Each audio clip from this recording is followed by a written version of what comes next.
padamu, menikmati kehadiranmu. Ku nyanyi Hosana bagi Rajaku yang duduk di tahta. Amin.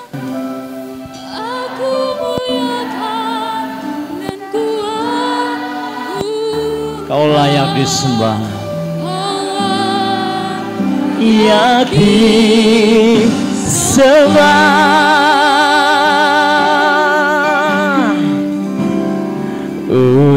Ujilah aku, Tuhan. amin. Cobalah Aku Tuhan, selidiki batinku dan hatiku. hatiku dan hatiku. Mataku tertuju padamu, mataku tertuju padamu. Aku cinta padamu, Tuhan. Aku rindu hadirat-Mu, Tuhan. Aku ingin selalu dekat padamu, menikmati kehadiran. Nyanyi Hosana, oh ku nyanyi Hosana, oh bagi Rajaku yang duduk di tahta. aku muliakan dan ku agungkan. Kau layak. Saya jemput sekali lagi, kami bangkit berdiri. Sekali lagi ku nyanyi Hosana, oh ku nyanyi Hosana bagi Rajaku, bagi Rajaku yang duduk di tahta.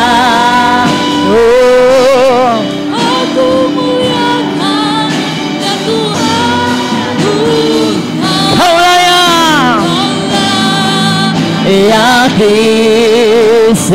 disembah. Ku nyanyi Hosana, oh ku nyanyi Hosana. Kepada Bapak Pendeta saya persilakan, yang duduk di tahta.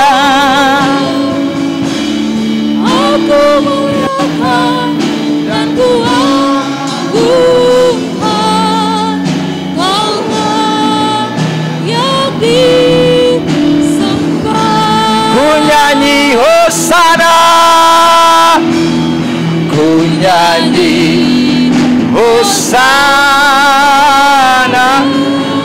bagi Rajaku Bagi Rajaku yang duduk di tahta. Aku muliakan dan ku agungkan. Kau layak disembah. Sekali lagi ku nyanyi Hosana, amin. Ku nyanyi Hosana bagi Rajaku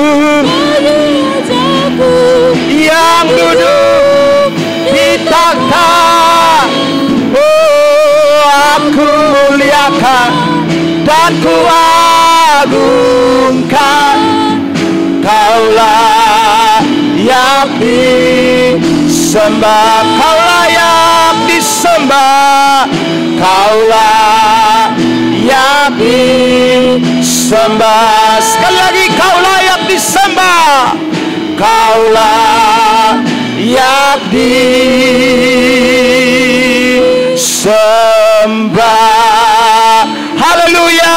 kita menyembah Dia. Angkat suaramu, tinggikan, agungkan Dia, Raja di atas segala raja. Haleluya, haleluya. Engkau layak disembah, Engkau layak ditinggikan, Engkau layak diagungkan. Terima kasih Tuhan.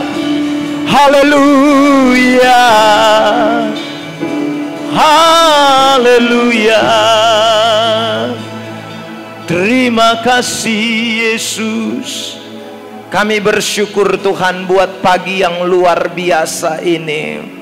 Kami bersyukur buat Roh-Mu yang hadir di tengah-tengah kami.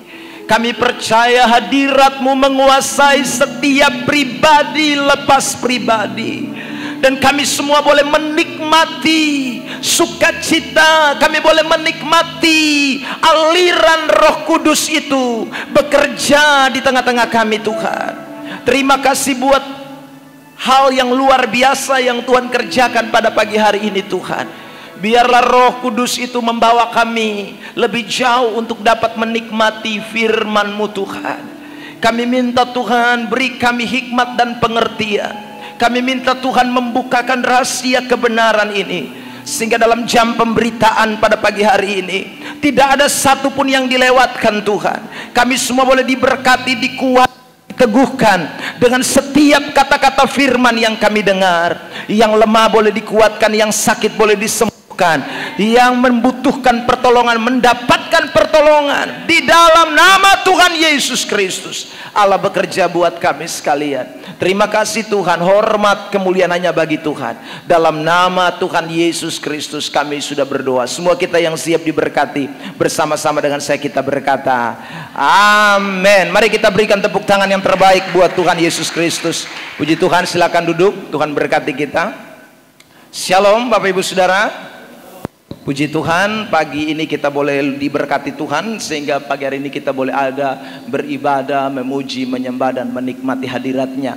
Baik, tema khotbah yang akan kita perhatikan pagi hari ini masih tentang hari Tuhan. Dan hari ini kita sudah masuk pada bagian yang kedua dari tema ini, hari Tuhan. Saya mau ingatkan dulu saudaraku sebelum kita memperhatikan bagian ini. Minggu lalu kita sudah membahas tentang tujuan Tuhan datang kedua kali ya.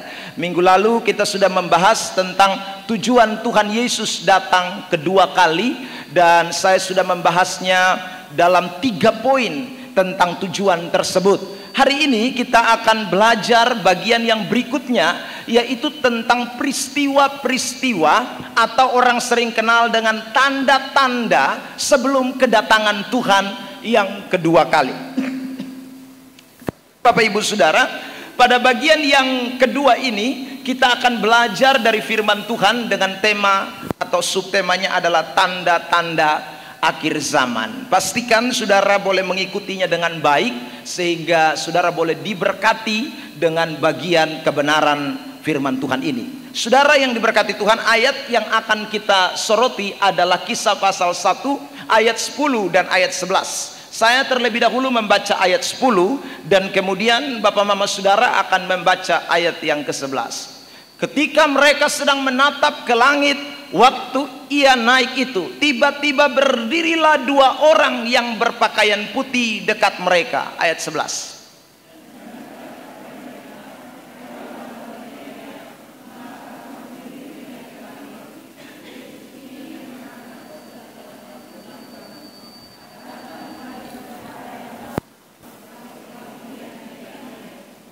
Perhatikan kalimat yang saya garis bawahi. Di sana dikatakan akan datang kembali. Maksudnya siapa? Tentu yang dimaksud adalah yang terangkat ke sorga tersebut, dan dia adalah Yesus. Dikatakan akan datang kembali dengan cara yang sama seperti kamu melihat dia naik ke sorga. Saya tekankan sekali lagi bahwa kedatangan Tuhan yang kedua kali itu pasti terjadi. Waktunya memang kita tidak pernah tahu kapan, peristiwanya kapan, tetapi kedatangan Tuhan itu pasti akan terjadi. Amin.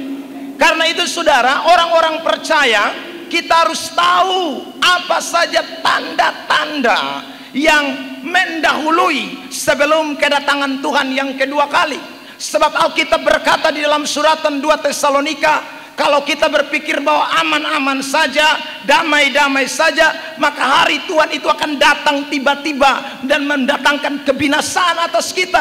Karena itu saudara, sebelum kedatangan Tuhan yang kedua kali, Tuhan sudah memberikan warning atau tanda-tanda supaya kita dapat mengetahui, dan waktu kita mengetahui, kita dapat mempersiapkan diri kita dengan baik untuk dapat menyongsong Tuhan. Amin. Saudara yang diberkati oleh Tuhan Yesus Kristus. Nah, karena itu pada pagi hari ini mari kita lihat apa saja tanda-tanda akhir zaman tersebut. Yang pertama, tanda yang pertama adalah Injil harus diberitakan kepada seluruh bangsa. Yesus belum datang kalau Injil tidak diberitakan kepada seluruh bangsa. Yesus belum datang kalau Injil baru hanya di Indonesia, baru hanya di Kupang, baru hanya di Bolok. Itu Yesus belum akan datang. Injil mesti diberitakan ke seluruh dunia. Baru setelah itu Yesus akan datang kembali yang kedua kali. Mari ayat yang kita akan baca ini menunjukkan hal itu. Saudara, Matius 24 ayat yang ke-14. Injil Matius pasal yang ke-24 ayat yang ke-14. Sama-sama kita membaca bagian firman Tuhan ini. 1, 2, 3.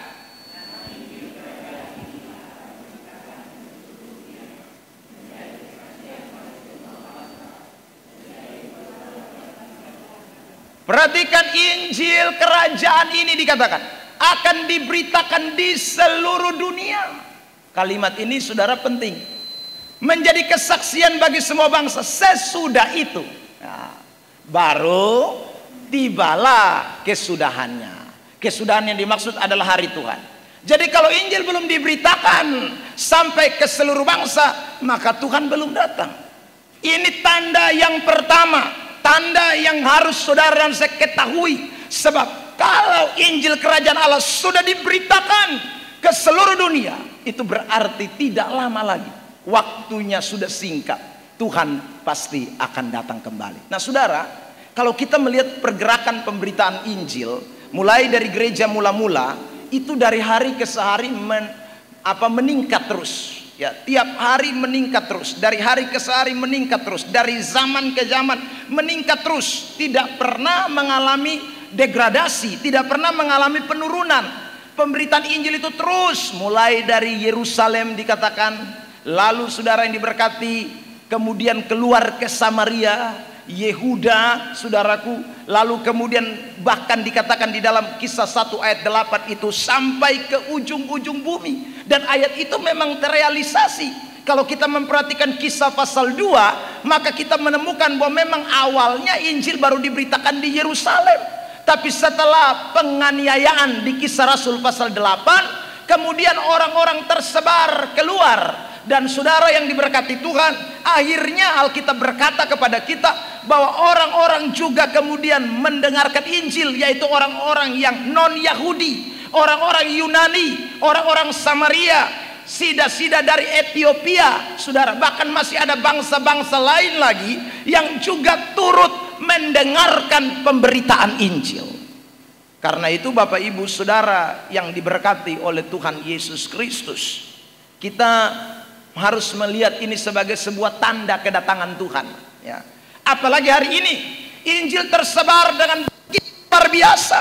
Injil tersebar dengan luar biasa, bukan hanya lagi lewat mimbar-mimbar gereja, bukan hanya saja lewat KKR, KPI, saudaraku, bukan hanya lewat traktat-traktat, tetapi sekarang lewat media sosial, media online, saudara, semuanya sekarang memberitakan tentang Injil Tuhan. Nah saudara yang diberkati, artinya frekuensi daripada pemberitaan itu semakin hari semakin meningkat. Nah kalau semakin meningkat, berarti pencapaian seluruh dunia ini semakin dekat. Nah kalau semakin dekat, berarti kedatangan Tuhan pun semakin dekat. Saudara yang diberkati Tuhan, saya mau tunjukkan dulu dampak dari Injil diberitakan ke seluruh dunia. Mari kita perhatikan saudara, dampak yang terjadi ketika Injil diberitakan ke seluruh dunia adalah akan terjadi yang namanya penuaian jiwa. Ya. Akan terjadi yang namanya penuaian jiwa. Ada banyak orang yang datang kepada Kristus, ada banyak orang yang menjadi percaya kepada Tuhan. Dan ini adalah nubuatan yang sudah disampaikan sejak perjanjian lama. Coba kita lihat ayat-ayat di dalam Alkitab. Kitab Yesaya terlebih dahulu.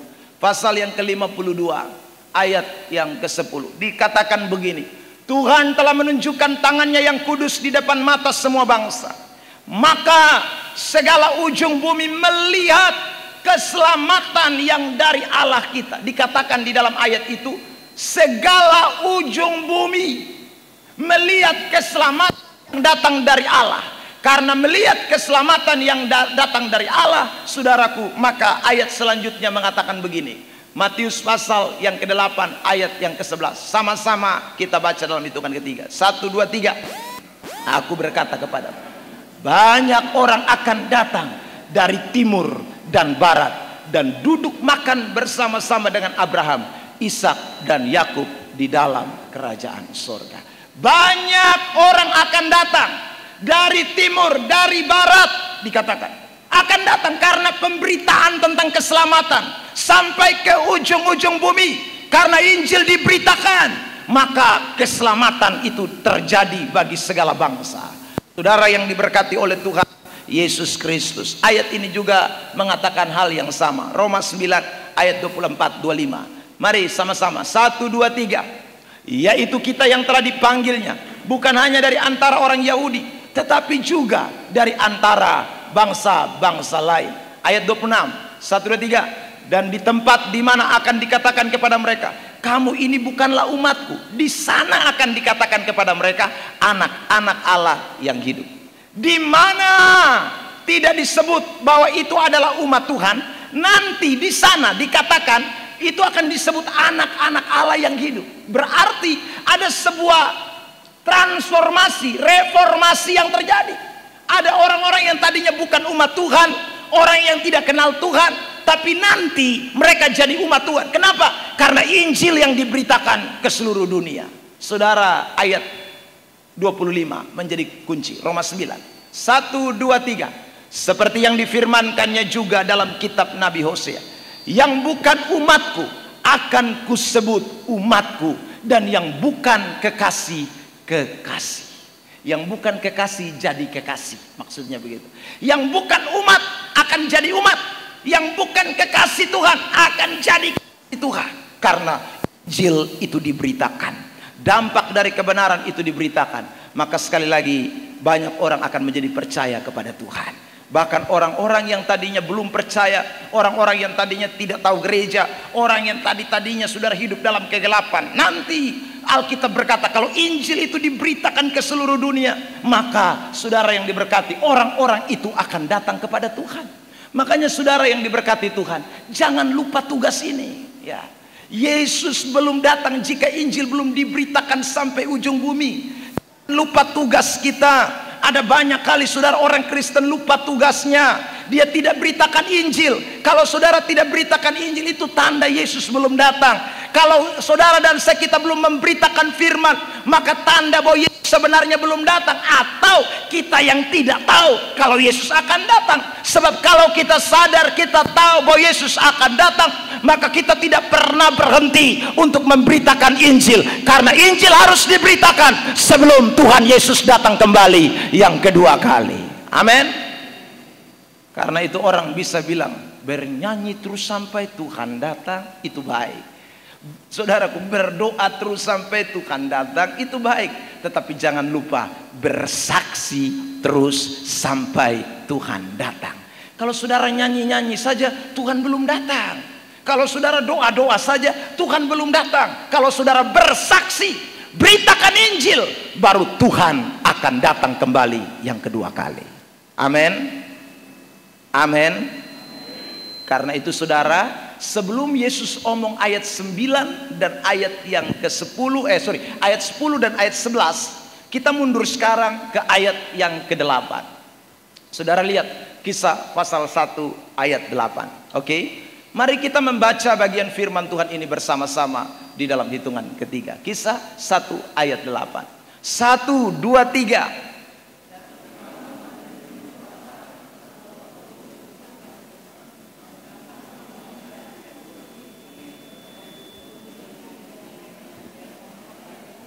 Saudara perhatikan, di sana dikatakan menjadi saksiku.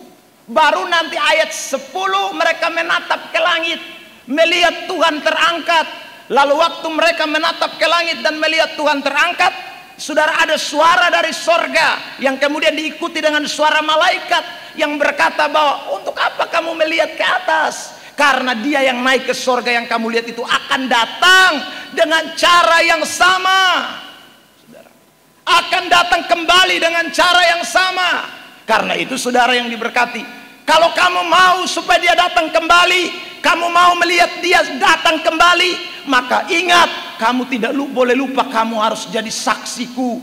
Beritakan Injil mulai dari Yerusalem, Yudea, Samaria sampai ke ujung bumi.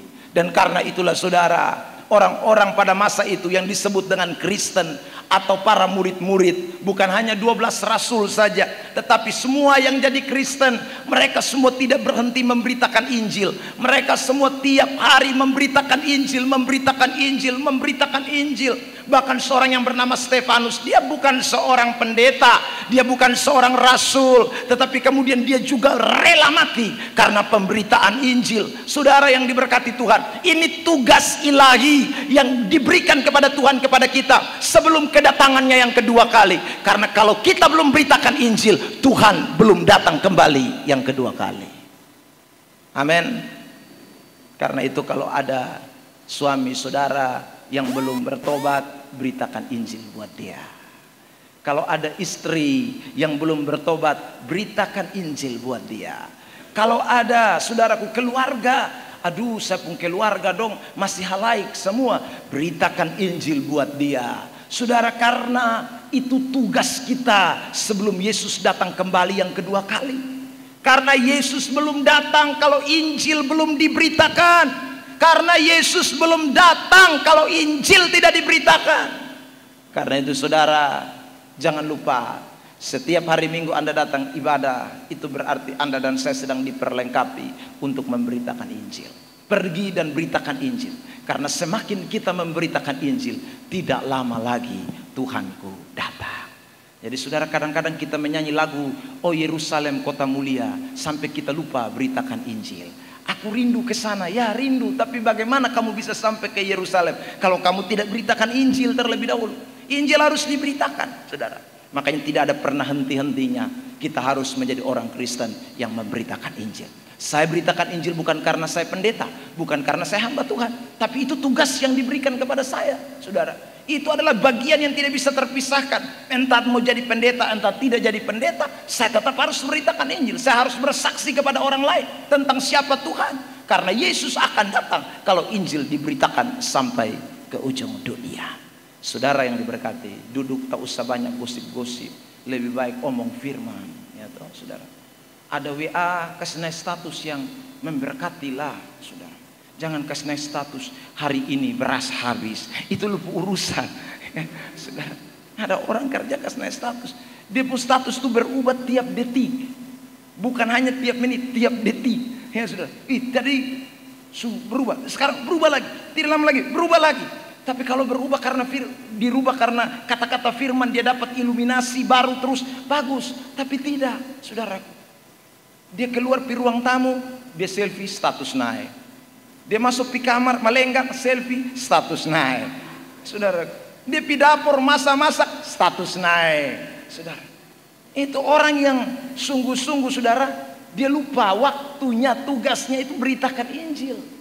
Coba saudara tiap menit memberitakan Injil lewat media sosial, sudah berapa banyak, saudaraku, pemberitaan yang orang bisa dapati, yang orang bisa dengar, ya, yang orang bisa baca. Itu saudara sudah menjadi saksi Tuhan. Saudara sudah memperluas yang namanya Injil Kerajaan Allah, ya. Sudah memperluas yang namanya Injil Kerajaan Allah sampai ke ujung-ujung bumi. Kalau saudara ada teman di Malaysia juga sudah tahu waktu saudara kasih naik statusmu itu di WA atau di Facebook, ya. Kalau saudara ada teman di Amerika, saudara tidak sampai ke Amerika, tapi tulisanmu dibaca oleh orang Amerika, ya, yang berbahasa Indonesia tentunya. Tapi kalau bahasa Inggris dia tidak tahu, ya saudara. Jadi Injil harus diberitakan. Karena itu saudara yang dikasih oleh Tuhan, ini tugas yang utama, tugas yang ilahi yang kita tidak boleh lupakan. Kita harus mengerjakan bagian ini. Ini adalah sesuatu yang Tuhan minta dari saudara dan saya. Orang Kristen harus beritakan Injil. Sebab tanpa beritakan Injil, Tuhan Yesus belum datang kembali yang kedua kali. Amin. Amin. Bilang samping kiri kanan, kamu harus siap beritakan Injil. Ya. Terlalu banyak kesempatan. Sungguh saudara, tiap hari ini botong ini tidak dapat kesempatan terus. Hanya botong pun sia-siakan juta lalu banyak. Saya mau tanya dalam satu hari, adakah saudara yang tidak pernah bercerita dengan orang? Saya rasa semua bercerita. Ya saudara. Tapi botong pun cerita ini orang Kupang bilang lintang pukang. Sama ke Om Doki kok siapa yang ada di Facebook yang lagi tenar. Itu cerita yang zona jelas. Cerita yang zona jelas itu yang Amadoki punya itu saudara. Dan Kaboaks kayak itu saudara. Ya tapi dong kan main di dunia sekuler, ya. Saudara, mereka mencari nafkah dari situ. Tapi kita ingat, kita punya tugas beritakan Injil, nyatakan firman, ya. Itu tugas ilahi yang kita tidak boleh lupa. Menjadi saksi itu. Karena Injil belum diberitakan sampai seluruh dunia, tidak bisa, Tuhan tidak bisa datang, ya. Itu tanda yang paling pertama, tanda awal. Kadang-kadang kita ini kaburu di gempa bumi. Wih, su gempa ini Tuhan semua datang. Ada yang menafsirkan lebih parah lah. Injil dia tidak beritakan, tapi dia tidak mau vaksin. Saudara, saya ditelepon oleh saudara kita di Papua. Saudara, kurang lebih 43 menit selesai dia omong, saya lihat 43 menit. Saya pun telinga juga panas memang. Saudara, karena dia hanya tanya, Bapak, vaksin itu kayaknya antikris itu, saudara. Saya bilang, lu tahu dari mana antikris? Bapak bayangkan, sekarang kita naik pesawat harus pakai sertifikat. Kita naik kapal harus pakai sertifikat vaksin. Berarti 6 itu sudah datang. Saudara yang diberkati Tuhan. Saya bilang, kau terlalu kaburu. 6 itu masih terlalu jauh. Injil saja belum diberitakan sampai ke seluruh dunia. Bagaimana Tuhan mau datang? Tanda-tanda yang paling jelas yang pertama adalah mesti Injil diberitakan ke seluruh dunia. Itu tanda yang paling awal. Itu tanda yang paling pertama. Tak usah omong dulu itu gempa bumi, penyakit sampar, corona dan lain sebagainya. Apalagi antikris. Minggu depan saya akan bahas khusus soal antikris. Jangan lewatkan, saudara bisa hadir, ya saudara. Tentang antikris. Saudara yang diberkati Tuhan. Jadi ingat, ini tugas kita. Jadi orang batasibu dan antikris sampai lupa beritakan Injil. Batasibu dengan soal corona, lupa beritakan Injil. Tugas kita itu beritakan Injil. Tuhan belum datang kalau Injil belum diberitakan sampai ke seluruh dunia. Amin. Amin. Amin. Amin. Bilang samping kiri kanan semangat. Bilang samping kiri kanan, jangan hanya semangat menyanyi, semangat beritakan Injil. Amin. Itu tugas kita. Nanti saudara menyanyi paling banyak itu di sorga, ya tuh saudara.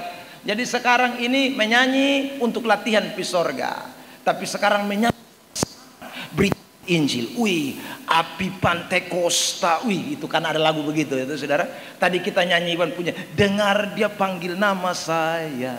Ya, ku jawab ya. Saudara jawab ya, tapi Tuhan tanya, sudah beritakan Injil belum Ebenezer? Ya. Bilang, Bapak saya bisa menyanyi sah. Aku tak pakai kau, aku mau yang bukan hanya menyanyi, yang beritakan Injil saudara, yang bersaksi, yang tidak mulut mati. Ya. Omong tentang Tuhan itu sesuatu yang penting buat kekristenan kita.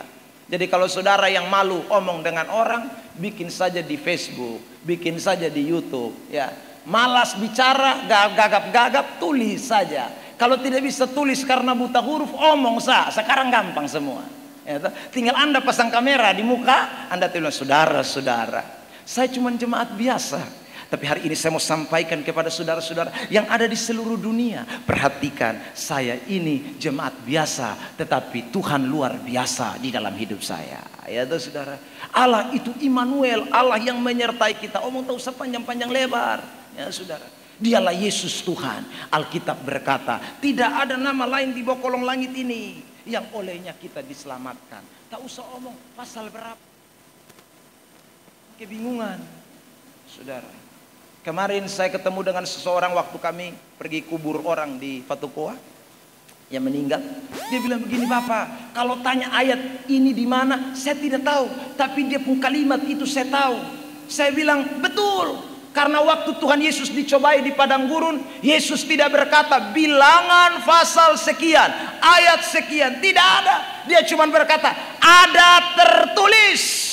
Ada tertulis. Dia tidak sebut pasal dan ayat. Dia cuma tahu, dia cuma mengatakan tentang, saudaraku, bunyinya apa yang dikatakan. Jadi bukan penting soal pasal dan ayat. Yang penting itu apa yang dikatakan firman. Beritakan dan sampaikan kepada banyak orang. Berikan tepuk tangan yang terbaik buat Tuhan Yesus Kristus. Jadi itu tugas kita, Bapak Mama Saudara. Karena itu tidak berat. Kalau kita sampai tidak hafal satu ayat juga tuh, saudara. Jadi, yang khawatir, saya pernah dengar berkata jangan khawatir, karena kekhawatiran menambah sehasta saja. Itu firman, saudara. Cukup memperkatakan itu saja, itu firman, saudara. Ketemu orang yang lagi putus asa, Alkitab berkata, saudara, di dalam Tuhan ada pengharapan. Ya, pengharapan itu tidak mengecewakan. Cukup omong itu, ayat di mana, nanti urusan belakang. Sampai rumah baru kita cari di Google. Ya, itu selesai. Yang penting kata-katanya, beritakan, sampaikan. Orang yang mendengarkan kata-kata itu pasti dia akan dikuatkan. Karena Alkitab berkata bahwa Injil itu punya kekuatan Allah. Amin. Injil itu adalah kekuatan Allah. Jadi waktu Anda ngomong, Anda tidak pikir bahwa itu Injil akan bekerja. Tapi begitu Anda pulang, Injil bekerja buat orang. Suatu saat kita tidak tahu kapan, tapi yang pasti Injil akan bekerja dan menghasilkan buah. Dan orang pasti mengalami pertobatan. Amin, saudara. Pernahkah saudara berpikir jadi Kristen? Kita kan tidak pernah pikir, saudaraku. Karena Kristen itu sebuah agama yang sebenarnya bukan diperuntukkan buat kita. Itu agama orang Yahudi, saudara. Orang Yahudi, Yesus datang itu untuk orang Yahudi, bukan untuk kita. Nanti kita, orang Yahudi tidak mau terima, baru dilarikan ke kita, saudaraku. Nanti ayatnya sampai. Ini bagian yang kedua. Oke. Apa tanda yang kedua? Tanda yang kedua ini, Israel bertobat dan percaya kepada Yesus. Sekarang Israel itu, agama yang paling besar di Israel itu bukan Kristen tapi Yahudi, saudara. Agama Yahudi sampai hari ini. Ya. Orang Kristen di Yahudi, orang Kristen di Israel itu sangat kecil. Agama paling besar di Israel itu Yahudi, kedua Islam, ketiga baru Kristen. Ya. Tapi kita kan tidak tahu. Makanya kita pikir Israel itu semua Kristen. Tidak. Israel itu banyak yang tidak percaya Tuhan Yesus, tidak percaya dia, saudara. Karena itu saudara, nanti baru dia bertobat dan percaya. Memang hari-hari ini sedang dalam masa proses. Orang-orang ini, saudaraku, sedang dalam masa proses pertobatan. Dan ini tanda yang kedua. Yesus belum datang. Saudara, kalau Israel belum bertobat dan percaya kepada Yesus, tentu yang dimaksud adalah orang-orang Israel pilihan, ya, yang pasti diselamatkan. Saya kutip beberapa ayat. Ingat, Israel adalah bagian daripada bangsa pilihan Allah. Karena itu Israel itu spesial. Kita ini bukan Israel, kita ini dicangkokan, ya. Karena Israel tidak mau percaya, Israel tegar tengkuk, Israel keras hati, maka keselamatan itu turun kepada bangsa-bangsa lain.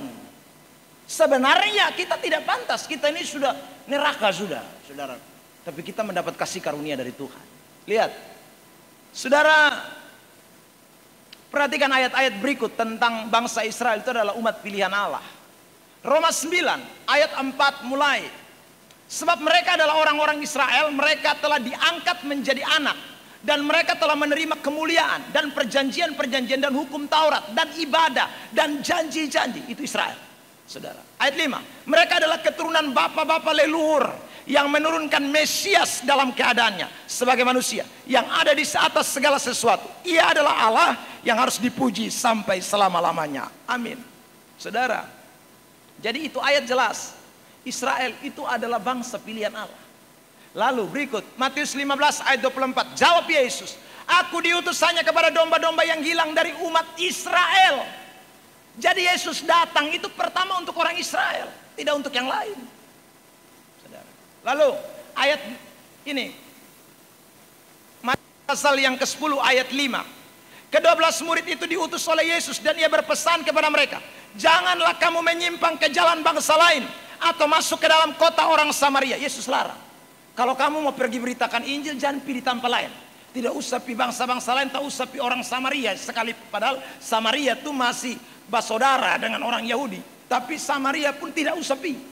Karena yang Tuhan mau hanya orang Israel saja. Ayat melainkan pergilah 23 kepada domba-domba yang hilang dari mana?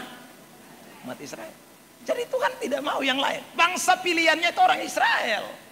Saudara, lihat. Tapi kenapa Israel tidak mau bertobat? Tuhan datang cari mereka. Yesus datang untuk mereka. Tapi mereka tidak mau bertobat. Mereka tidak mau terima Yesus. Padahal mereka itu bangsa pilihan Allah. Karena itu kita ini seharusnya tambah bersyukur, Bapak Mama Saudara. Kita ini orang-orang yang sebenarnya seulang. Tapi kita diberikan anugerah untuk kita memperoleh keselamatan. Kita ini sebenarnya sudah pasti masuk neraka. Kita tidak ada kesempatan, tapi Tuhan berikan kita peluang karena Israel tidak mengalami pertobatan. Lihat ayat ini. Mereka mengeraskan hati mereka. Israel tidak mau bertobat karena mereka mengeraskan hati. Sekalipun Tuhan datang, Tuhan omong berita firman, Injil, keselamatan, datang dari suku mereka, lahir di suku mereka, tidak mau mereka percaya. Saudara, sehingga kita mendapatkan kesempatan untuk diselamatkan. Saya kutip beberapa ayat firman Tuhan. Kisah 28 ayat 27. Sebab hati bangsa ini telah menebal dan telinganya berat mendengar dan matanya melekat tertutup, supaya jangan mereka melihat dengan matanya dan mendengar dengan telinganya dan mengerti dengan hatinya lalu berbalik sehingga aku menyembuhkan mereka. Jadi mereka ini bangsa yang menebal hati. Lalu saudara, sebab itu kamu harus tahu bahwa keselamatan yang daripada Allah ini 1, 2, 3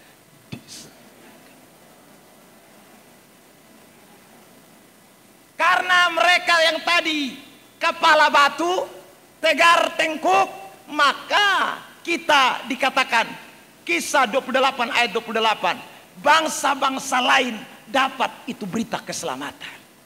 Kalau tidak mereka, saudaraku, apakah kita tidak diselamatkan? Tidak. Ya. Bangsa Israel kepala batu saja kita diselamatkan. Apalagi kalau bangsa Israel tidak kepala batu. Itu Paulus berkata, kasih karunia itu akan berlimpah-limpah kepada bangsa-bangsa lain. Tapi karena bangsa Israel kepala batu, memang kasih karunia diberikan kepada bangsa lain. Tetapi saudara yang diberkati Tuhan, orang-orang pilihan Allah saja. Tapi kalau seandainya, ini seandainya, tapi itu tidak terjadi. Seandainya bangsa Israel ini mau terima Tuhan Yesus saja waktu Tuhan Yesus datang kembali, maka sebenarnya saudara, bangsa-bangsa lain itu akan mendapatkan kasih karunia yang lebih besar. Tapi kenyataannya tidak seperti itu. Realitanya sedang kita lihat adalah bangsa-bangsa mendapat kesempatan hanya karena Israel tidak mengalami. Saudara yang diberkati oleh Tuhan Yesus Kristus, Roma 11 ayat 25. Sebab saudara-saudara, supaya kamu jangan menganggap dirimu pandai, aku mau agar kamu mengetahui rahasia ini. Sebagian dari Israel telah menjadi tegar, sampai jumlah yang penuh dari bangsa-bangsa lain telah masuk. Sampai jumlah yang penuh. Jadi Tuhan itu sudah punya jumlah. Berapa orang dari bangsa-bangsa lain yang akan masuk. Saudara, ya. Sampai itu Israel masih tegar. Berarti ada saat di mana Israel akan berubah. Israel akan, saudaraku, berpaling Israel akan, saudaraku, mendengar tentang Tuhan. Meskipun sekarang sudah mulai sedikit-sedikit, tapi frekuensinya belum terlalu banyak. Ayat 20. Dengan jalan demikian seluruh Israel akan diselamatkan. Seperti ada tertulis, dari Sion akan datang penebus. Ia akan menyingkirkan segala kefasikan daripada Yakub. Dengan jalan demikian seluruh Israel akan diselamatkan. Jadi kita ini nanti jumlahnya sampai dulu. Jumlahnya siapa yang tahu? Tidak ada yang tahu. Hanya Tuhan yang tahu. Ya saudara. Jadi kalau kita jadi Kristen sekarang, kita harus syukuri. Syukuri saudara. Karena kita masuk dalam umat pilihan Allah. Jumlah yang dipilih oleh Tuhan. Tapi ada banyak orang tidak syukuri kekristenannya. Dia main-main dengan kekristenannya. Sudah jadi Kristen, pemukul ibadah. Sudah jadi Kristen, tidak percaya sungguh-sungguh. Tidak bertobat sungguh-sungguh. Minum larut terus. Ya sudah, kasihan. Padahal kau ini sebenarnya sudah neraka. Tuhan sayang kau sehingga selamatkan. Tapi kepala batu mau mati. Saudara yang diberkati Tuhan. Lihat. Akan datang masa di mana orang Israel akan diselamatkan. Yang merupakan orang-orang pilihan Allah. Ini puncaknya kitab Wahyu 7 ayat 4. Mari saudara lihat.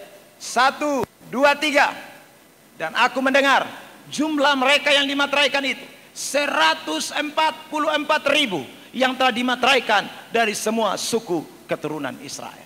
Saudara, kalimat ini penting. 144.000 itu tidak boleh ditafsirkan secara hurufiah.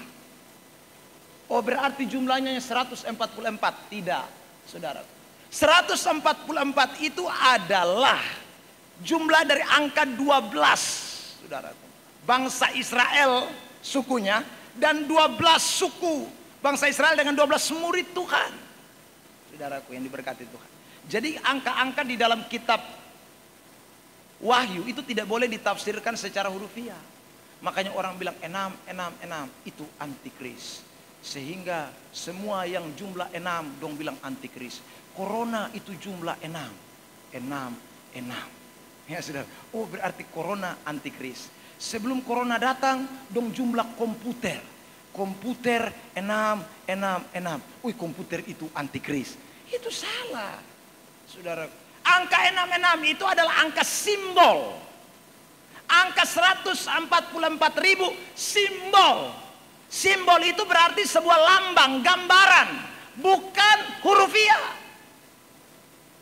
Saudara yang diberkati Tuhan. Jadi kita tidak bisa tafsir lurus-lurus. Kalau kita tafsir lurus-lurus nanti berat. Semua ayat di dalam kitab Wahyu itu sifatnya banyak angka. Saudara, banyak angka. Penuh dengan penggambaran-penggambaran. Jadi kita tidak bisa mengartikan seperti arti kita. Kenapa kok dalam kitab Wahyu itu penuh dengan angka-angka? Sedikit sampaikan buat saudara. Karena orang Romawi itu adalah orang-orang yang saudaraku percaya dengan sejumlah angka-angka. Nah, saudara. Jadi angka 1 itu punya nilai, angka 2 itu punya arti, angka 3 itu punya arti, angka 4 punya arti. Semua angka-angka itu punya arti. Makanya angka-angka itu sering dipakai, saudara, untuk menggambarkan sesuatu, menyimbolkan sesuatu. Jadi kitab Wahyu tidak sama sekali berbicara secara hurufiah. 144.000 itu sekali lagi menggambarkan bahwa perwakilan dari suku-suku Israel sudah masuk di dalam. Sempurna. Saudara. Itulah masa di mana Tuhan akan datang kembali yang kedua kali. Jadi saya ulang. Yang pertama adalah tanda Injil harus diberitakan sampai ujung bumi. Tanda yang kedua, Israel harus mengalami pertobatan. Jadi kalau sampai sekarang Israel belum menjadi orang Kristen sepenuhnya, berarti Tuhan belum datang. Belum. Saudara. Injil harus diberitakan terus. Makanya tidak boleh berhenti beritakan Injil. Karena akan datang di masa-masa di mana sekali lagi Tuhan akan membawa Israel datang kepadanya. Tuhan akan membuat sebuah perkara dengan Israel. Karena itu saudara, hari ini kita harus belajar tentang bagian ini. Sehingga Tuhan masih lama. Makanya saudara pendiri gereja Advent pernah bilang, itu pendiri yang bukan baru sekarang, pendiri yang pertama. Pendiri pertama, pendiri kedua pernah bernubuat bahwa Yesus akan datang tahun sekian. Tahu-tahu Yesus tidak datang. Saudara. Datang lagi seorang pendiri gereja Saksi Yehova juga sama. Bilang datang lagi Tuhan Yesus, tidak datang. tahun 2000-an, tahun 99 apa 2000 saudaraku, 2001 2002. Saya tidak salah kalau itu tahun. Si Buea juga bilang Tuhan Yesus datang.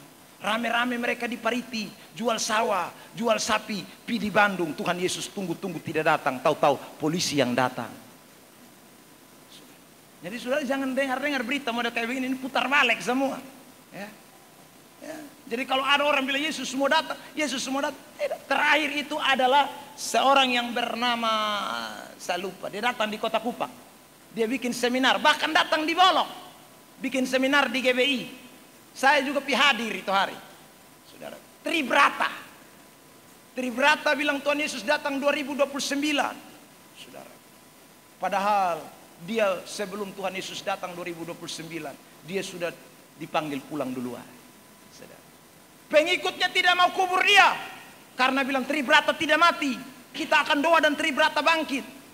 Omong kosong, tunggu-tunggu 30 hari, Tribrata nao terus. Saudaraku. Jadi jangan dengar putar balik, putar omong kosong banyak. Jadi Tuhan tidak datang sebelum ini. Jadi kalau saudaraku Injil diberitakan sampai ke ujung dunia, baru Tuhan datang. Kalau Injil belum diberitakan, belum. Kedua, Israel harus bertobat. Israel harus percaya kepada Yesus, bangsa pilihan Allah itu. Kalau tidak belum, saudara, Yesus belum datang. Ketiga, apa tanda yang terakhir? Ketiga, saudara, yang ketiga adalah perang, kelaparan, sampar, dan bencana alam. Itu akan terjadi. Mungkin kita bilang, perang sudah terjadi. Ya, kelaparan sudah terjadi. Sampar sudah terjadi. Bencana alam sudah terjadi. Tapi itu belum apa-apa. Alkitab bilang itu baru permulaan. Ya, toh kalau saudara baca nanti ini ayat. Permulaan.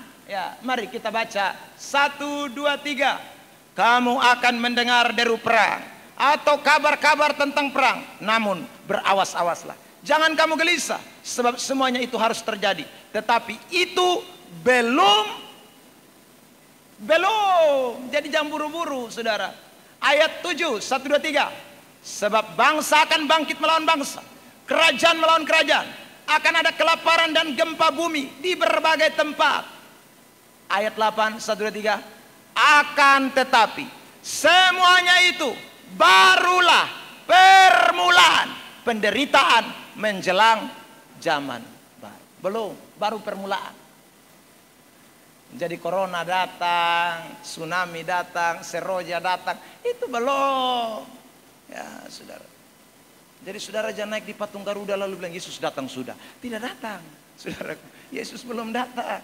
Itu baru permulaan. Jadi saudara, Yesus belum datang. Makanya orang kadang-kadang buru-buru sekali bilang Yesus sudah mau datang, Yesus sudah mau datang. Datang dari mana? Itu baru permulaan. Makanya kita baca Alkitab itu mesti teliti dengan baik-baik. Jangan hanya baca gempa bumi, gak baca penyakit sampar, lu sudah mata dingin. Ya saudara, baru baca itu ayat segempa. Dengar itu permulaan. Itu permulaan. Berarti Pak, apakah nanti ada yang lebih parah? Ada. Itu baru permulaan. Makanya frekuensi daripada dia punya kekuatan itu tambah hari tambah naik.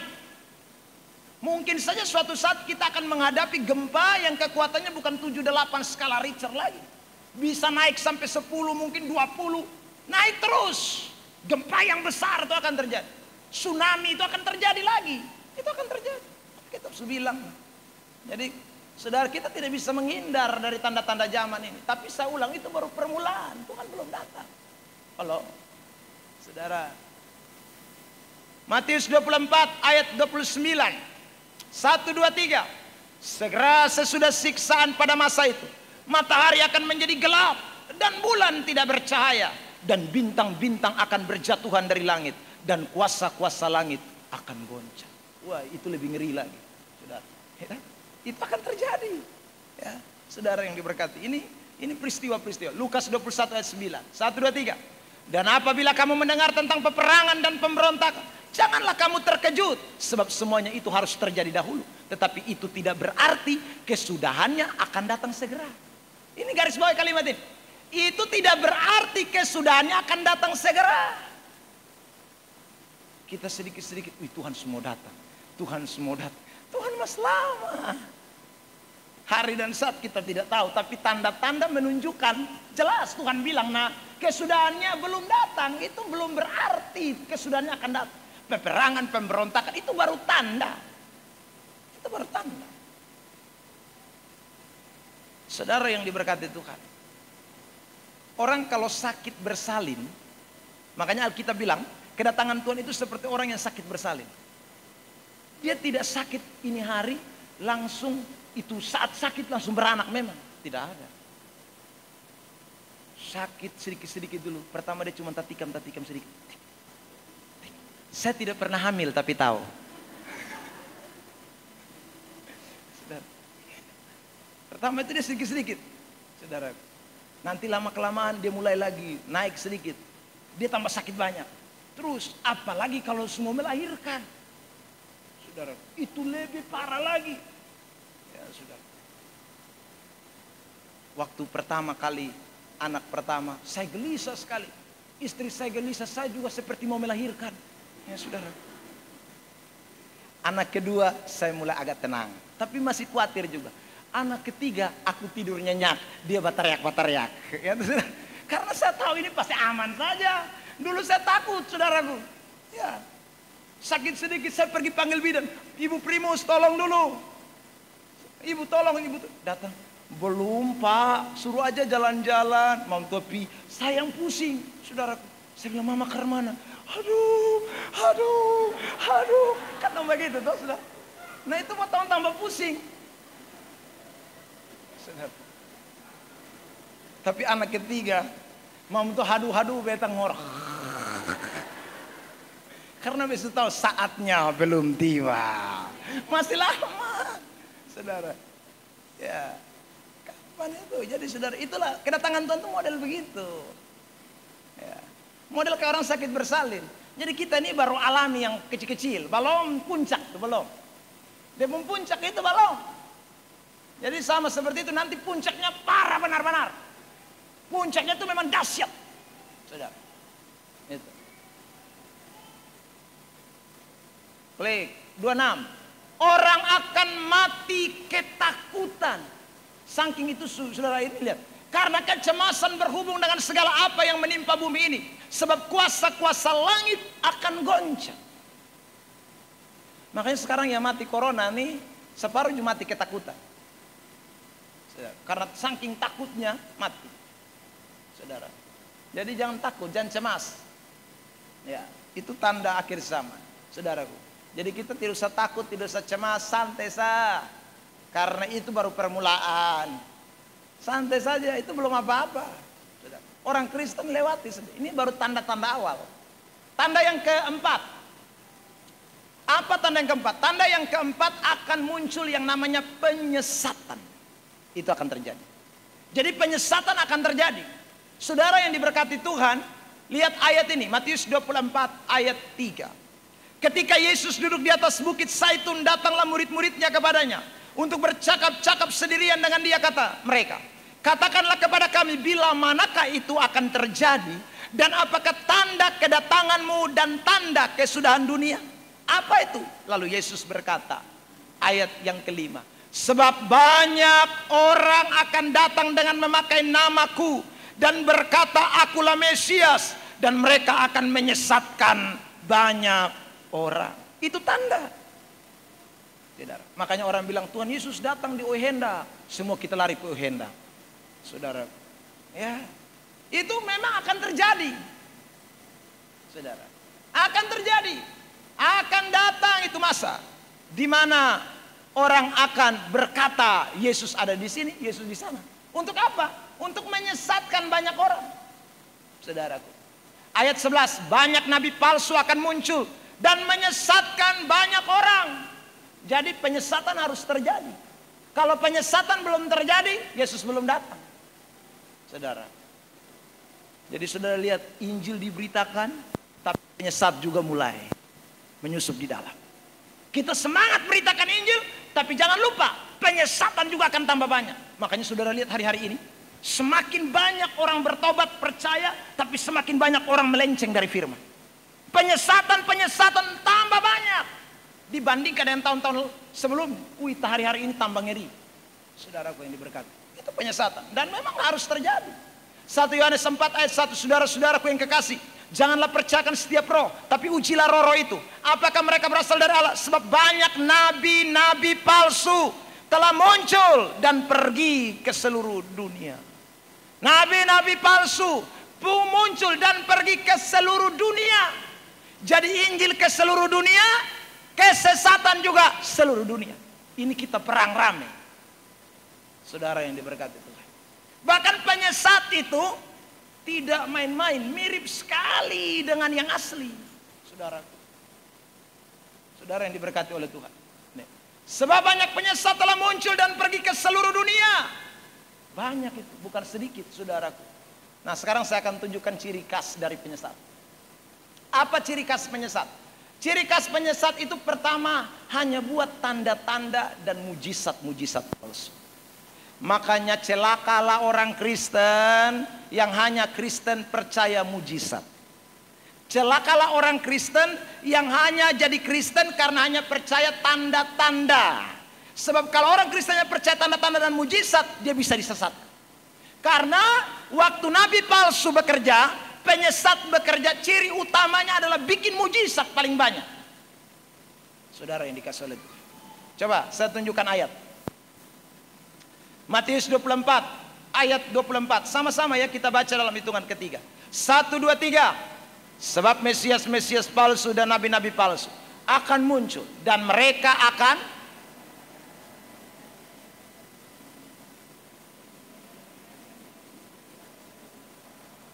saudara lihat tanda-tanda yang dahsyat, mujizat-mujizat yang luar biasa. Tapi tujuannya menyesatkan orang-orang pilihan Tuhan.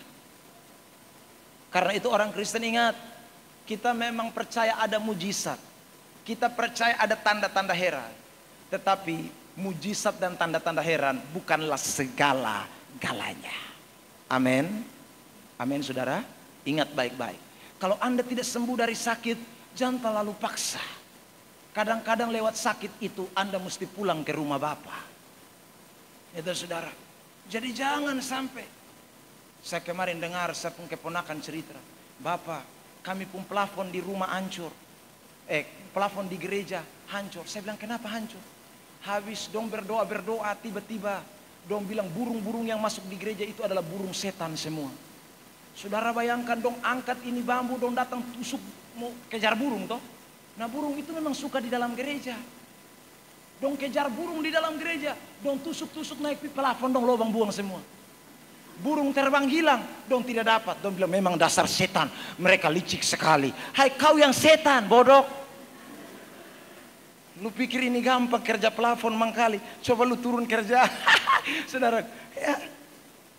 Enaknya saja. Itu karena apa? Itu karena dong percaya adanya mujizat, tanda-tanda, sedikit-sedikit mujizat, sedikit tanda-tanda. Jadi doa dapat tahu apa? Baik. Padahal itu omong kosong, putar balik. Dong bak kejar pakai ini apa? Bambu, saudara. Nah bayangkan 5.000 satu burung. Satu burung menang lawan 5.000. Kejar tusuk begini burung bisa belah. Tusuk begini burung lobang habis. Saya bilang itu bosom ini plafon itu buat dari apa? Dia bilang dari triplex. Saya sarankan jangan pakai PVC. Lebih parah. Ya, triplex masih tahan. PVC lu tusuk pakai jari saja lobang. Nah. Saudara yang diberkati Tuhan. Saya bilang habis itu lu gembala bilang apa? Saudara, Bapak tuh bingung mau omong. Ya saudara, kasih tahu dong supaya dong bertobat itu. Ya, karena dong belum bertobat. Ya. Nah orang sekali lagi banyak Kristen itu hanya percaya ini nih tanda-tanda. Tanda-tanda itu yang tadi saya bilang doa ada palia. Saya saudara tidak anti dengan penglihatan. Tidak selalu penglihatan itu datangnya dari Tuhan. Sama kayak tadi itu penglihatan bukan datang dari Tuhan. Saudara. Jadi kita harus peka, roh kita ini harus peka. Karena penyesat itu banyak. Kemarin Pak Mel khotbah di radio dia bilang, datang berdoa bilang, ya dalam tahun ini kamu akan menikah. Lalu dia tanya, saudara, Bapak, ini beta nikah dan siapa? Tunggu kau tanya Tuhan. Dalam nama Yesus, doa. Tuhan, oh Tuhan bilang lu akan nikah dengan orang Manado. Saudaraku, wih dia pun senang, saudaraku yang diberkati. Orang Manado. Ya, saudara, ternyata 2 tahun kemudian dia menikah. Tapi bukan dengan Manado, tapi dengan Papua.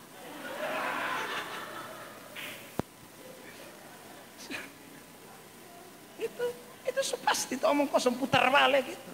Karena kalau Tuhan punya tidak meleset. Kalau dia sudah bilang Manado, nah. Saudara, itu pasti Manado. Tapi kalau ini penyesat begitu.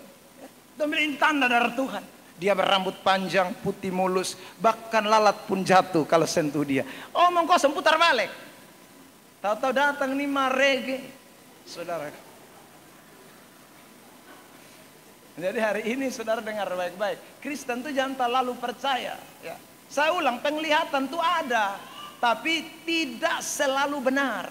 Ada penyesat-penyesat yang masuk di dalamnya. Dan saudara, saya mau bilang begini dulu. Saudara perhatikannya. Kadang-kadang kita ini susah membedakan mana itu sesat dan mana itu tidak.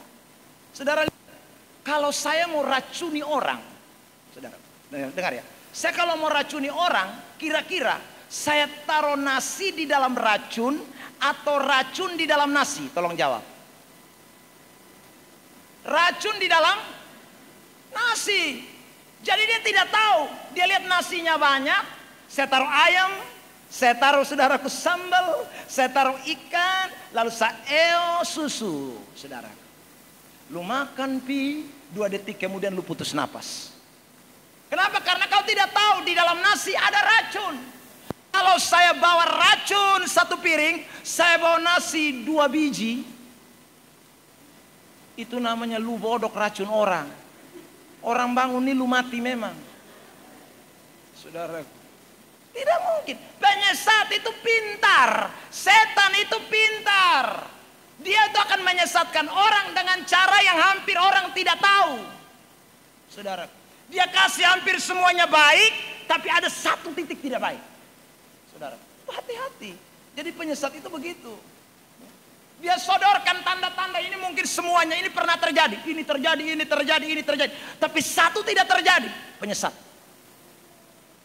Tapi kita kan sering kali, itu kan hanya 1, itu kebetulan. Ya, yang lain 10 kali jadi nah. Oh, ini mamtua memang tak lalu 10 kali jadi nah. Ini kali memang mamtua meleset. Kali dia kurang doa puasa. Penyesat. Saudara, tidak ada hamba Tuhan saudaraku yang diberkati model kayak begitu, sana bisa. Ya, itu pasti bukan hamba Tuhan. Makanya saudara ingat, dia tuh begitu. Kadang-kadang khotbah tuh kita lihat ayat semua, khotbah tuh firman semua, tapi ada sedikit dia taruh bumbu penyesatan di dalam. Kita tidak sadar, karena kita pikir ini enak ini, tapi ada penyesatan di dalam. Makanya saudara yang diberkati, ingatlah baik-baik, penyesatan itu seperti itu. Jadi dia tidak datang langsung dengan muncul-muncul langsung setan. Wah, itu berarti orang gampang tahu. Itu penyesat yang belum pandai. Itu setan yang masih belajar. Ini setan dong, ini sudah belajar Tuhan. Nah.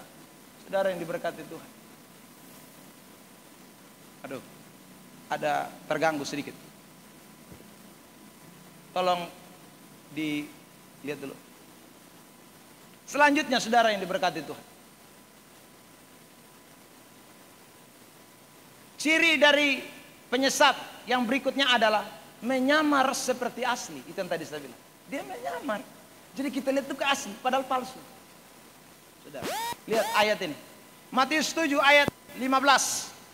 Waspadalah terhadap nabi-nabi palsu yang datang kepadamu dengan menyamar seperti domba.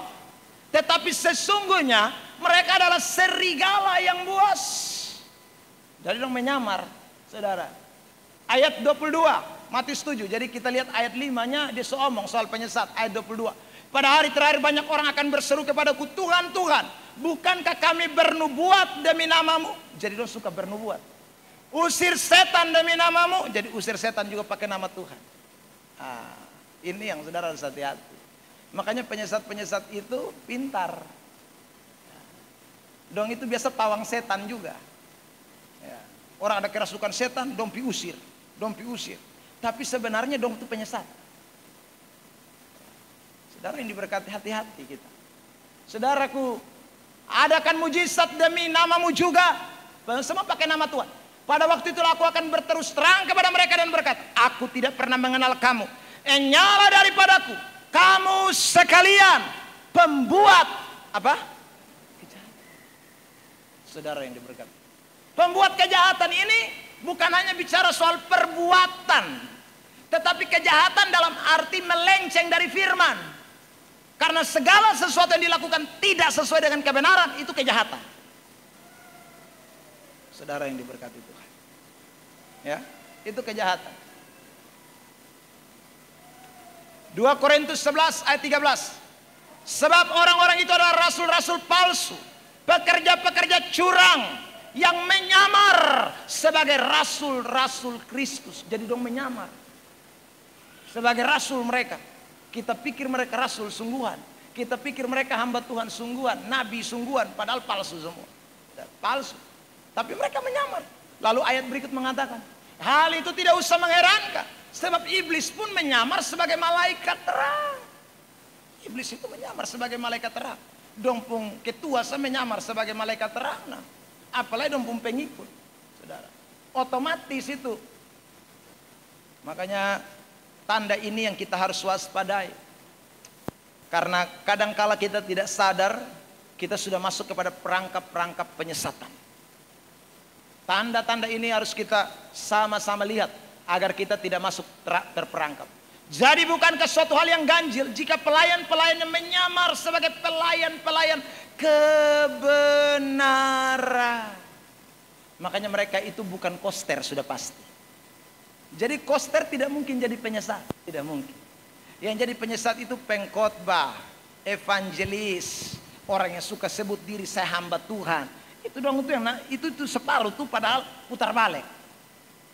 Ya, itu padahal penyesat di dalamnya. Karena mereka itu pelayan-pelayan sebenarnya. Pelayan-pelayan kebenaran, tetapi mereka menyamar. Mereka menyamar karena sesungguhnya mereka pelayan-pelayan setan. Pelayan-pelayannya ini huruf kecil. Ini berarti setan. Saudara, mereka pelayan setan saja. Hanya mereka menyamar. 2 Petrus 2 ayat 1. Sebagaimana nabi-nabi palsu dahulu tampil di tengah-tengah umat Allah. Tampil di tengah-tengah umat Allah. Bukan di pasar, saudara. Dong tuh kadang-kadang bikin KKR juga. Nah. Tapi penyesat. Saudara yang diberkati. Itu ciri khas penyesat. Yang terakhir ciri khas penyesat. Saudaraku, mereka punya ajaran melenceng dari firman. Itu yang tadi saya katakan. Pasti ajarannya itu melenceng dari kebenaran. Melenceng semua. Melenceng. Tidak ada yang benar ajarannya. Saudara. Atau benar-benar pasti ada sedikit dia sisipkan yang tidak benar. Kalau toh saudaraku benar-benar dia sisipkan satu yang palsu. Dia sisipkan satu yang tidak menyenangkan. Itu pasti ada dalam ajaran sesat. Saudara yang diberkati Tuhan. Karena itu tadi saya bilang. Orang yang mengatakan Tuhan Yesus datang kembali yang kedua kali. Dia apakah ajar tidak benar? Oh, pertamanya dia pakai ayat semua. Paulus Tribrata saya ikut seminarnya 2 kali di Kota Kupang, saudara. Yang satu di Bolok, yang satu di gedung serbaguna, aula kantor gubernur, saudara. Dia bikin seminar besar itu. Tahun 2000 berapa ya saya lupa, 2010 apa 2011 dia bikin seminar di Kupang. Dia tunjuk ayat semua, saudara. Tapi ayat yang dia tunjukkan itu melenceng semua dari kebenaran. Bayangkan dia tafsirkan bahwa nanti akan datang dari timur. Oh, dia bilang timur itu saudara tahu. Timur itu adalah Indonesia Timur. Karena itu mulai dari Papua, Ambon, Maluku, sampai ke Nusa Tenggara Timur. Itu timur. Wah, ini berat. Saudara yang diberkati. Jadi karena itu orang-orang Kupang, bersiaplah. Di Papua juga dia bilang begitu. Orang-orang Papua, bersiaplah. Waktu itu yang menentang keras pendeta Esra Soru. Terus bikin seminar di Kupang. Lalu kemudian dia terbang ke Papua, bikin KKR di Papua lagi. Seminar di Papua. Dia bersaksi di sana. Saudara-saudara, di Kupang ada seorang pendeta yang menentang saya. Dan sekarang dia sudah stroke. Saudara, pas yang ikut KKR, tetangganya Pak Esra suruh. Telepon Bapak Tua. Bapak sustruku. Siapa yang bilang? Pak Tribrata. Ya, tuh, saudaraku yang dikasih oleh Tuhan. Pak Esra masih hidup. Tribrata sudah nao duluan. Penyesat itu begitu, saudara. Dia ngomong ayat kebenaran, tapi semuanya dia tafsirkan melenceng. Tafsirkan sesuai dia punya keinginan. Ada satu sekarang ada merajalela, sama-sama, saudara. Di Bolok ini juga dia suka bata putar kiri kanan. Dia datang di sini, saya sikat dia juga, saudara. Dia bilang, saudara, dia kasih tahu saya begini, Pak Pendeta, saya dapat visi dari Tuhan. Ini saya cerita sama saudara supaya saudara dengar. Saya bilang, visi apa itu? Dia bilang, Tuhan menyampaikan kepada saya. Waktu itu saya di Jakarta hidup sudah enak, Bapak. Tapi tiba-tiba Tuhan ingatkan saya, siku mana? Saya bilang, wih luar biasa. Tuhan ingatkan dia siku mana. Lalu, iya Bapak tahu arti siku mana? Saya tidak tahu. Bapak, saya juga tidak tahu pertama. Tapi saya berdoa, Tuhan, tunjukkan apa arti siku mana? Lalu Tuhan tunjukkan artinya. Apa itu? Dia bilang, dari siku kita kemana-mana. Duduk di sini, saudara. Saya hampir bilang, lu jangan minum teh, pulang sudah.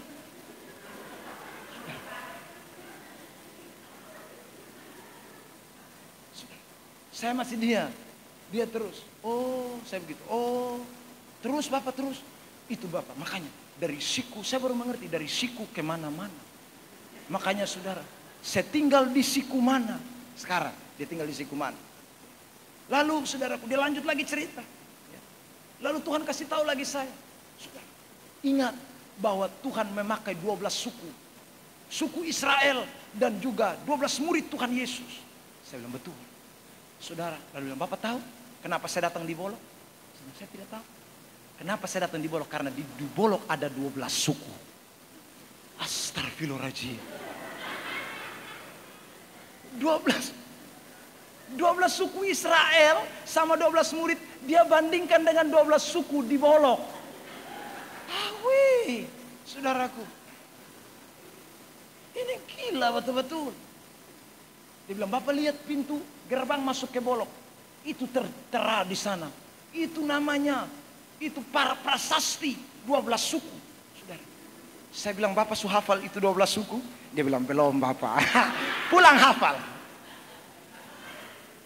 Ya kan gila tuh saudara. Tapi dia ada merajalela kiri kanan.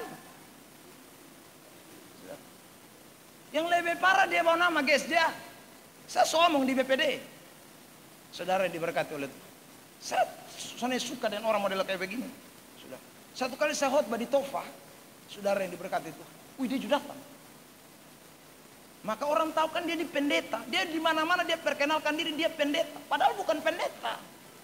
Gadungan ini palsu. Saudara.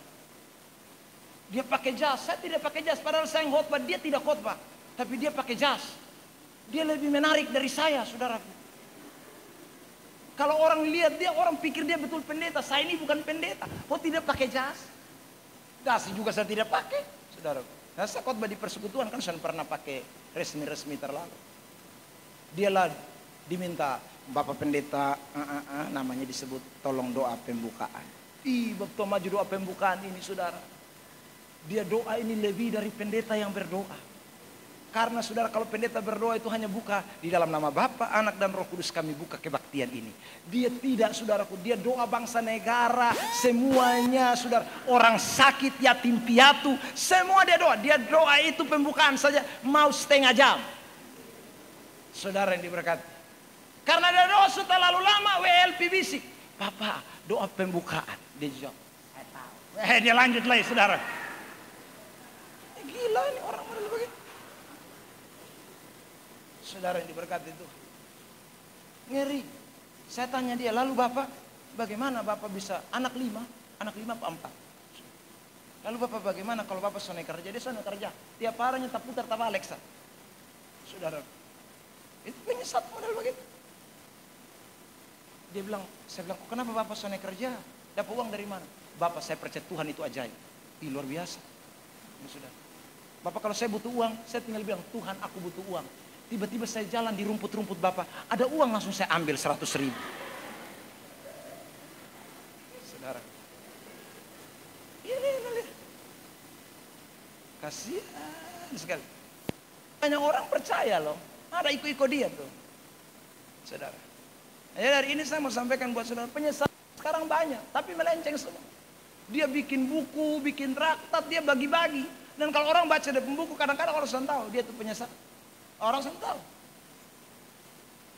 Saudara yang diberkati, dia cerita sekitar setengah jam di tempat ini, baru saya simpulkan semua. Saya bilang, Pak, pentafsiran semua salah. Saudara, tidak benar. Timur itu tidak pernah ngomong Indonesia, tidak pernah. Saudara, saya tanya dia, bintang dari timur itu dari mana? Saya tanya dia, apakah itu dari NTT? Dia bilang, kalau itu saya belum tahu Bapak. Nah, kalau kau tidak tahu, dengar, saya kasih tahu kau. Sudah, ya. Sudah, timur dia bilang sembarang, melenceng dari firman Allah. Sudah. Sampai hari dia tobat, tidak datang lagi. Dia minta khotbah di sini, lu gila mangkali. Yang ada pendeta Bapak sampai sekasih, lu yang miring kiri kanan ini. Saudara.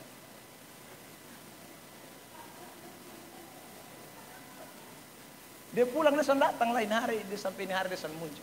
Saudara, 2 Tesalonika 2 ayat 1. Tentang kedatangan Tuhan kita Yesus Kristus dan terhimpunnya kita dengan Dia.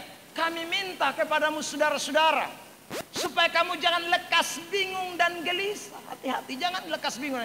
Baik oleh ilham roh, ingat, dia bilang ilham roh, penglihatan itu. Dari Tuhan, omong itu atas nama Tuhan semua. Maupun oleh pemberitaan atau surat yang dikatakan dari kami, Paulus bilang. Ada yang bilang ini firman loh, ini omong Injil. Ada yang ngomong begitu. Seolah-olah hari Tuhan telah tiba. Saudaraku yang diberkati Tuhan, ya. Seolah-olah hari Tuhan telah tiba. Aku tahu bahwa sesudah aku pergi, serigala-serigala yang ganas akan masuk ke tengah-tengah kamu, Paulus bilang. Jadi Paulus tahu, waktu Paulus mau masuk penjara yang terakhir kali, dia ngomong sama orang-orang pada masa itu. Dia bilang, saya ini menanti serigala-serigala mulai datang. Siapakah mereka? Ayat 30.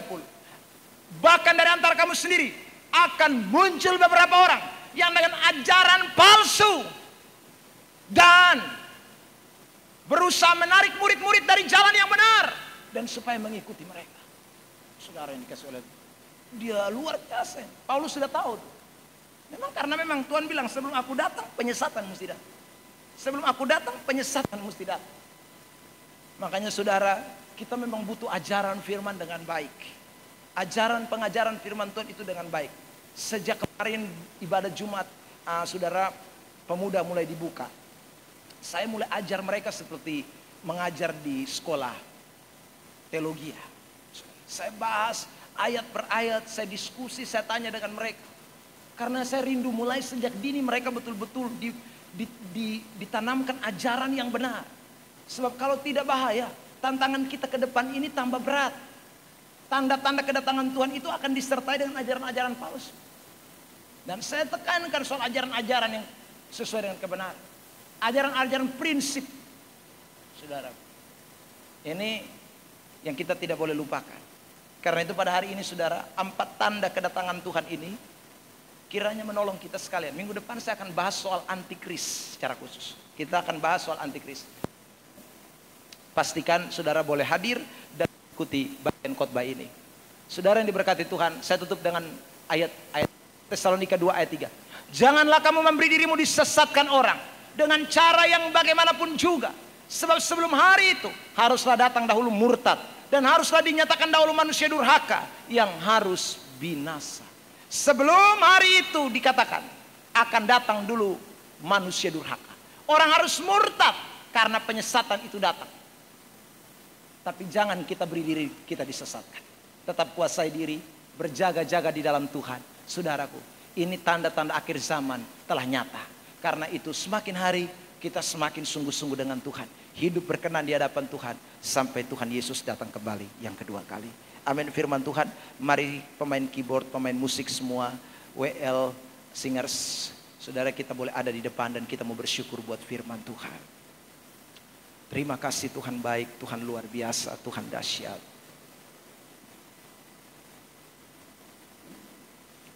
Haleluya, haleluya Yesus. Siapkan hati saudara untuk kita memuji Dia, menyembah Dia. Kita meresponi firman Tuhan ini. Sebab firman-Nya luar biasa di dalam hidup kita. Minta Tuhan supaya dengan roh-Nya yang kudus terus menggemakan kata-kata kebenaran itu. Terima kasih Tuhan.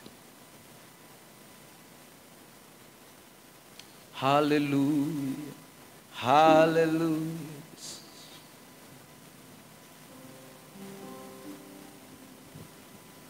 Kami bersyukur padamu Tuhan.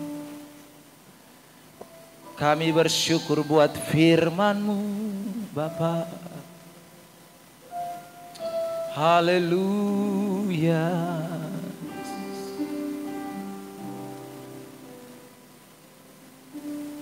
Terima kasih. Terima kasih. Haleluya.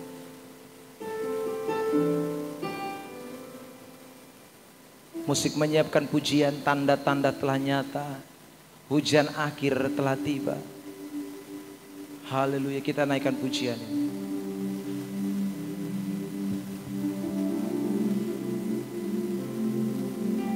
Tanda-tanda telah nyata, hujan akhir telah tiba. Allah sedang melawat umat-Nya. Ladang telah menguning, siap untuk dituai. Banyak jiwa menanti uluran tangan kita. Tuailah, tuailah sekarang. Sekali lagi.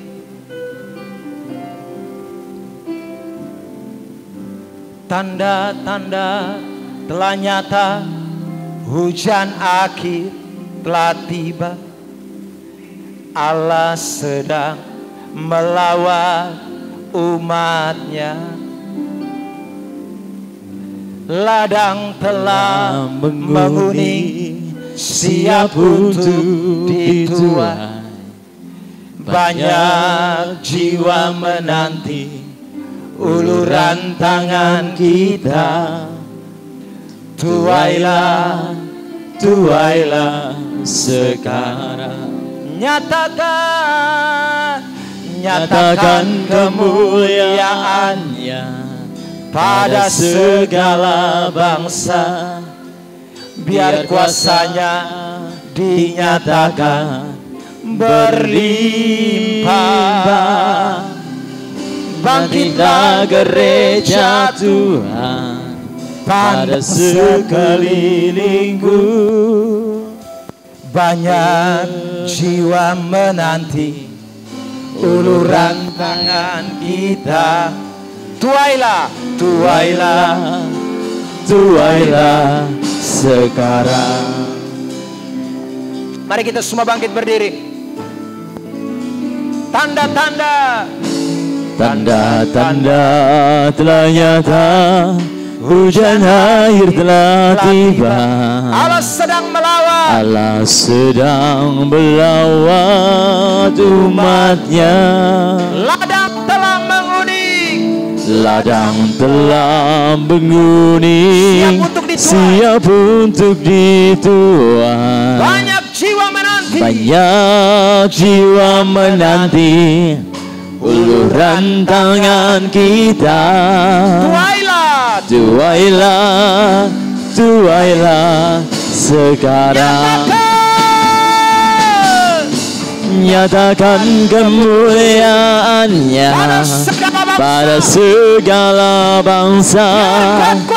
Biar kuasa-Nya dinyatakan berlimpah. Bangkitlah gereja Tuhan pada sekelilingku.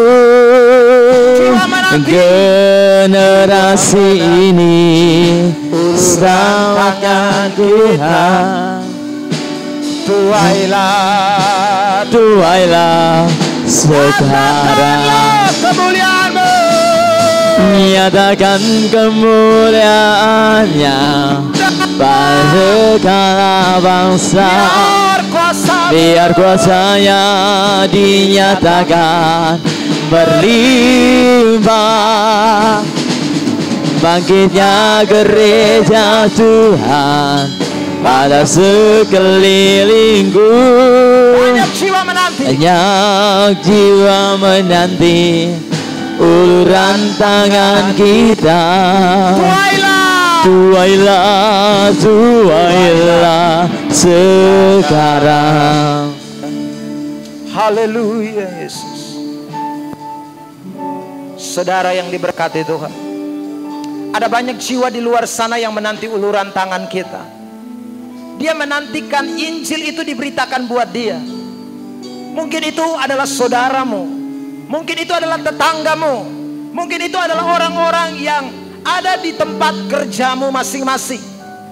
Mereka sebenarnya adalah orang-orang yang sedang menantikan uluran tangan kita. Tapi seringkali kita cuek, kita tidak mau tahu. Kita jadi orang Kristen yang egois. Kita tidak bersaksi buat orang lain. Kita berpikir bahwa keselamatan itu hanya milik kita. Hari ini saudara, firman Tuhan ini mau mengajak kita sekalian untuk bangkit, untuk mulai memberitakan Injil, bersaksi. Karena dibalik daripada pemberitaan Injil hari-hari ini, penyesatan-penyesatan mulai terjadi. Nabi-nabi palsu yang muncul, pengkhotbah-pengkhotbah palsu, penyesat-penyesat. Ada orang-orang yang sedang membawa orang lain kepada kesesatan. Kalau kita tahu kebenaran, kenapa kita diam? Ayo kita mulai bicara, kita mulai nyatakan kepada banyak orang, supaya orang boleh menerima Kristus Tuhan. Nyatakan kemuliaan-Nya pada segala bangsa. Amin. Biar kuasa-Nya dinyatakan berlimpah. Bangkitnya gereja Tuhan pada sekelilingku. Generasi ini selamatkan ya Tuhan. Ini doaku. Nyatakan kemuliaan-Nya pada segala bangsa. Biar kuasa-Nya dinyatakan berlimpah. Bangkitnya gereja Tuhan pada sekelilingku. Generasi ini selamatkan ya Tuhan. Ini doaku.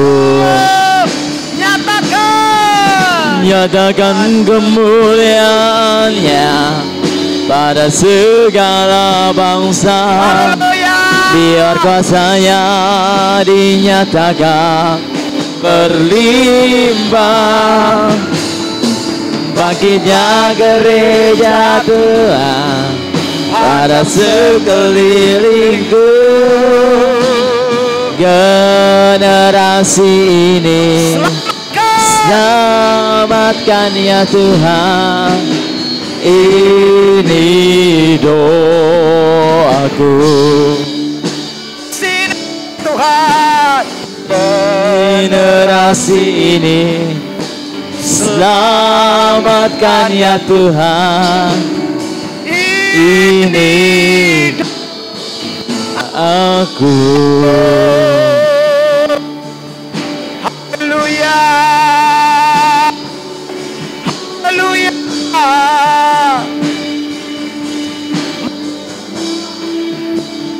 Ini kita ini. Haleluya. Ini doaku.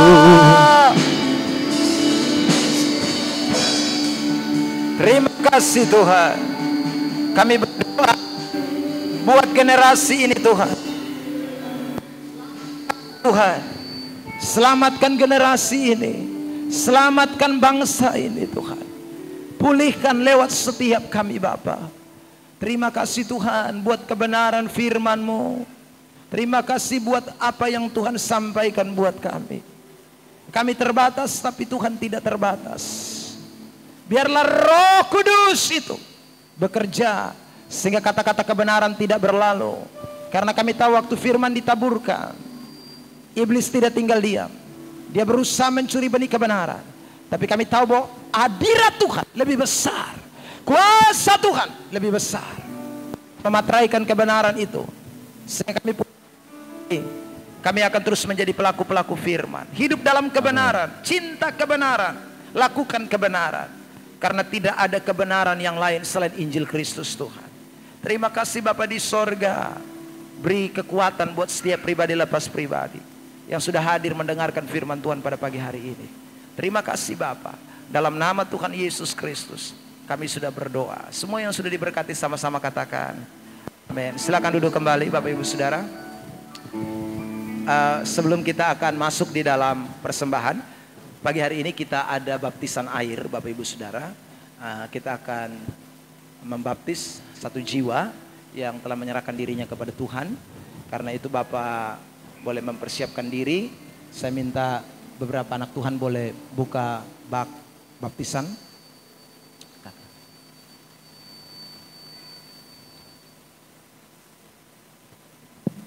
Haleluya, Yesus baik.